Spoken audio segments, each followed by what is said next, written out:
தமிழக வெற்றிக் கழகத்தின் டிவிகே கொள்கை விளக்க அறிக்கையின் ஒரு பக்கமாகும்.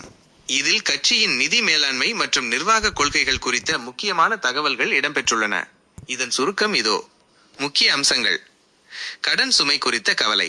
தமிழ்நாட்டின் கடன் 2026 முதல் 27 வரை ஆம் நிதியாண்டிற்குள் 10.71 லட்சம் ரூபாய் கோடியை தாண்டும் என கணிப்பை குறிப்பிட்டு, கடந்த 5 ஆண்டுகளில் வாங்கப்பட்ட கடன் இதற்கு முந்தைய 70 ஆண்டுகளில் வாங்கப்பட்ட கடனை விட அதிகம் என்று விமர்சிக்கப்பட்டுள்ளது. நிர்வாக பொறுப்பு. இந்த கடன் சுமையை ஒரு சாக்கு போக்காக பயன்படுத்தாமல் மிகவும் நேர்மையாகவும் திறமையாகவும் நிர்வகிப்பதாக கட்சி உறுதியளிக்கிறது. பொருளாதார வளர்ச்சி.